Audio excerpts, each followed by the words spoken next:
we'll see how this goes. This is my fourth or fifth attempt. I've had problems with my camera on my junky old laptop, which I didn't replace this summer like I said I was going to, and now I regret it because I'm back in Albania, so I won't be replacing it for another year.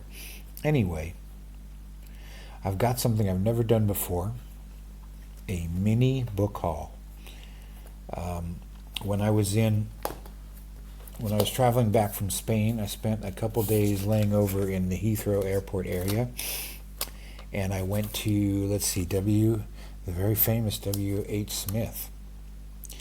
They had books for buy one, get the second one for half price. There was a bunch on the table. Penguins, or vintage books. Oh, vintage and Penguin. There were three I wanted, and there was four I wanted. One of which I'd read before, which was Italo Calvino's If on a Winter's Night a Traveler. I decided I didn't need to reread that, so I spent about an hour and a half trying to figure out which two of the three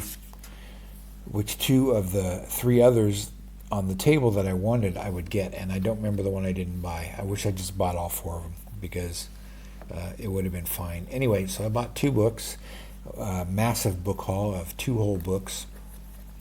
Let's see what we got here. This one I know a little bit more about. This is The Memory Police by Yoko Ogawa. She's an excellent writer. I've read two books by her. They're both completely different from each other. I may have read three. These are her books that she's written before. I don't know if you're going to be able to see it. The light's not great tonight. I've been trying to do this video for like an hour because of my login problems and my camera problems. So it's darker than I wanted it to be. She wrote a excellent book called Revenge, which is a horror. I would call it a novel. It's listed as a selection of short stories. I suppose maybe you'd call them interrelated short stories. Anyway, let me put it this way. It's similar to, I didn't think of this before, but it's similar to If on a Winter's Night a Traveler by Calvino. I don't know how you say it. Then I read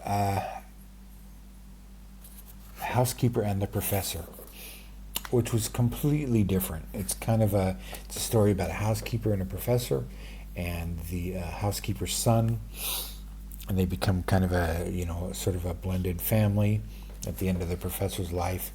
Very sweet, emotional novel, completely unlike Revenge. So this one, it seems like she writes very different kind of things each time. This one again, The Memory Police. I'll read the back here. Timeless fable of control and loss feels more timely than ever, says The Guardian. Looks like it was nominated for the Booker International. I guess it didn't win, or it would say so. Echoes the themes of George Orwell's 1984, but it has a voice and power all its own, says Time magazine. And Madeline Thien says, a novel that makes us see differently, a masterpiece. So a few people have been going around reading the opening paragraph of books. I think I'll do that now, since I've only got two books in my book haul. I'll just do that. Here's the first paragraph. I sometimes wonder what was disappeared first among all the things that had vanished from the island. Okay, so it's a story. I remember reading about the back now. There's the people living on this island. Things start to disappear one by one and get handed over to the memory police. So that sounds interesting. The other book, I didn't intend to just buy Japanese authors. That's just how it worked out. There was a lot of stuff on that table that I'd already read, which is kind of rare, but it just worked out that way. There's a strange little W.H. Smith. I mean, maybe not for people in the UK it isn't, but this tiny little cubby hole in Heathrow Airport Terminal 5. Go in there. There was a woman kind of straightening things up and moving stuff around and that, but it just had a self-checkout, like a supermarket. And That's pretty common, I noticed, from the little bit of time I spent in the UK over those day and a half or 2 days. I liked it, though. Then this other one is called, Tokyo Express. Oh, is this based? I didn't think I realized. I think there was a movie of this last year. I'm not gonna be able to stop and look that up, but anyway. It's by Seicho Matsumoto. Is this a man or okay? This is a dude. The other one was a lady. This is a man. So I got one book by a Japanese man, one by a Japanese woman. That's nicely balanced. Okay, this is a classic of post-war Japanese crime fiction. So this is not as new of a book. It's a translator. This one is translated by Jesse Kirkwood. The other one was translated by Stephen Schneider. Not that that's relevant, but anyway. Okay, an irresistible Hitchcockian gem, says Paula Hawkins. That's probably why I picked this up. I like train books. This one's quite thin, quite skinny. I'll probably read this first. It's a tense, enigmatic, thrilling, weird, gorgeous. In a rocky cave, the bodies of a young and beautiful couple are discovered.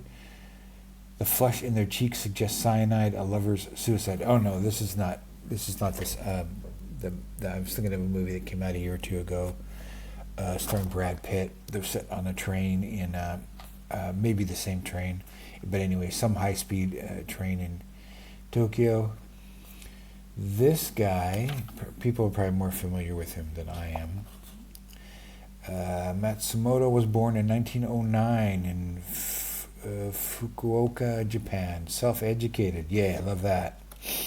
Matsumoto published his first book when he was 40 and quickly established himself as a master of crime fiction.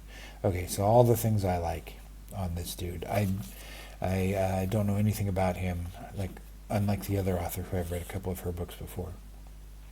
His exploration of humor and psychology and Japanese post-war malaise, coupled with the creation of twisting dark mysteries, made him one of the most acclaimed and best-selling writers in Japan.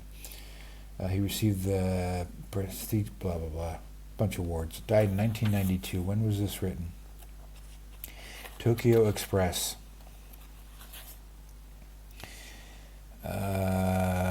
1958, first Japanese edition. First translated... Oh no, this translation is 2023. Don't know if it was translated before. And it was published in his complete works. Oh, this is helpful. It's a map of Japan. No railroad tracks or anything. This would be putting a map of the USA in a book about the USA. Anyway, whatever. Let's read the first paragraph. And this is a penguin. The other one is vintage. I don't know why they were on the same deal, like all the books for 1 + 1.5 when they were all different publishers. But it's mystery. This was months ago. I bought these. This was back in January.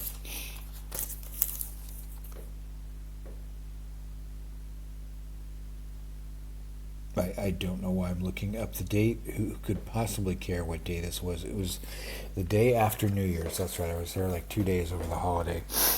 Didn't get a chance to see much. Maybe I'd like to go back again to the UK. I haven't been there since I was very young, but who knows? Still cheaper than even the airport, and the food and everything. Still cheaper than Seattle. I have, in the 2 years I've been traveling, I've not found any place that is more expensive than my home. So it's a great time to travel if you're an American, because compared to the United States, costs seem to be low everywhere, even Scandinavia. I don't get it.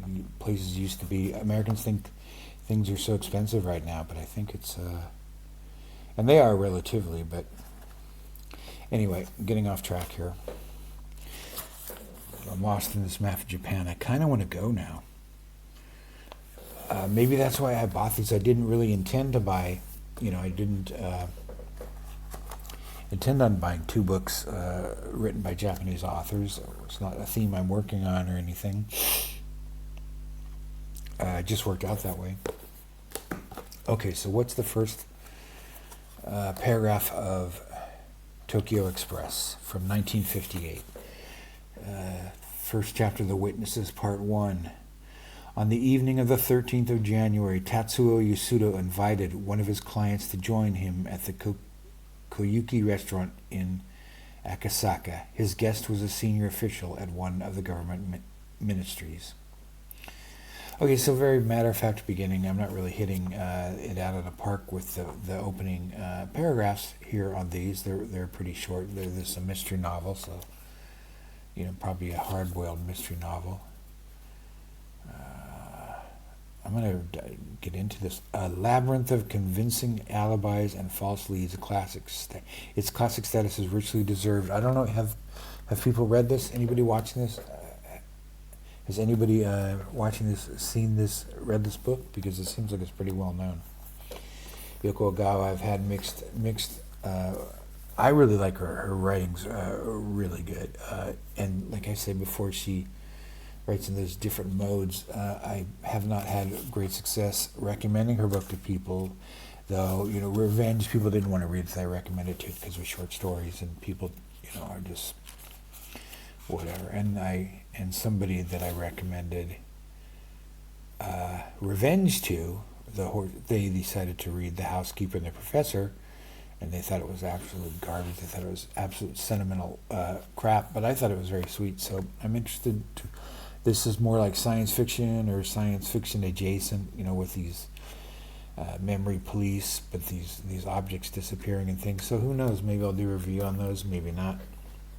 Just wanted to do a video here and let you know I'm still around. I hope you guys are too. Like, comment, subscribe, whatever you're supposed to do. Okay, this is Pete signing out for now.